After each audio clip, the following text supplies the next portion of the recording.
Imagine this. Someone says just one sentence, and suddenly you feel guilty, pressured, or confused, yet they never raised their voice or said anything directly offensive. That's the power of dark psychology. And the crazy thing is, most people use these tricks without even knowing they're doing it. Today, I'm going to take you deep inside the world of subtle manipulation, how people influence your decisions, emotions, and reactions, often in ways you don't notice. But once you learn these signs, you'll never see people the same way again. Let's start with the most common trick, guilt triggering. Some people are masters at making you feel responsible for their emotions. They'll say things like, "I thought you cared," or "Wow, I didn't expect this from you." Notice something? They're not asking for anything. They're making you feel bad so you'll change your behavior. When someone tries to control you using guilt, remember this: you're not responsible for the emotions they manufacture to manipulate you. Another powerful trick is selective kindness. This one is dangerous because it feels good at first. A person showers you with attention, compliments, or generosity, but the moment you don't do what they want, that kindness disappears. Suddenly, they're cold, distant, or disappointed. This creates a psychological loop in your mind. Maybe if I try harder, they'll be kind again. This is not kindness, it's conditioning. Then there's the confusion tactic, often used in arguments. You're making a valid point, but they twist your words, jump to another topic, or bring up something from the past to derail the conversation. Suddenly, you're defending yourself for something that wasn't even part of the discussion. This is not a debate, it's a strategy. When someone keeps shifting the goalposts, they're not trying to understand you, they're trying to control the narrative. One of the sneakiest tricks is fake vulnerability. Some people use their weaknesses like weapons. They share deep stories, cry easily, or play the victim, not to connect, but to gain sympathy and avoid responsibility. You'll find yourself comforting them even when they caused the problem. Real vulnerability builds connection. Fake vulnerability builds control. Let's talk about silent treatment, the favorite weapon of emotional manipulators. When someone ignores you, not to take space, but to punish you, it triggers anxiety in your mind.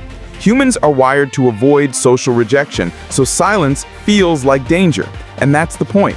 They want you to chase them, apologize first, fix the situation even when you didn't do anything wrong.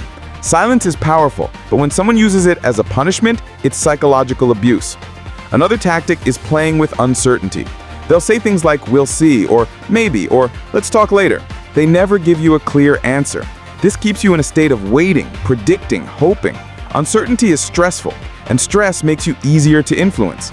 People who use this trick want to be in control of your expectations. They want you to keep checking in, keep asking, keep trying.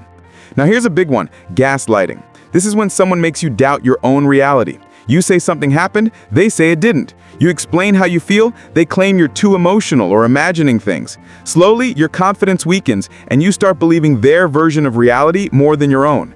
Gaslighting is not a misunderstanding, it's a strategy.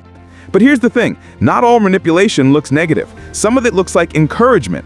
For example, someone might push you to do something you're uncomfortable with by saying, "Come on, don't be boring," or "Everyone else is doing it."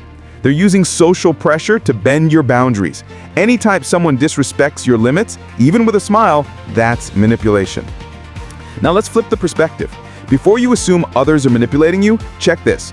Most people use these behaviors unconsciously. They're repeating patterns they learned growing up. They don't even realize they're manipulating. They just know these behaviors work. But that doesn't mean you should tolerate them. The moment you notice guilt tripping, confusion tactics, gaslighting, fake vulnerability, selective kindness, or silent treatment, pause. Take a step back. Remind yourself, my feelings are real. My boundaries matter. Their reaction is not my responsibility. The most powerful shield against manipulation is awareness. When you understand the tactic, it loses its power. When you recognize the pattern, you stop falling for it. And when you understand human behavior, you become mentally unshakable. Dark psychology is not about becoming paranoid, it's about becoming aware. Because the more you understand people's hidden motives, the harder it becomes for anyone to control you. And trust me, once you learn to see these tricks, you'll never unsee them again.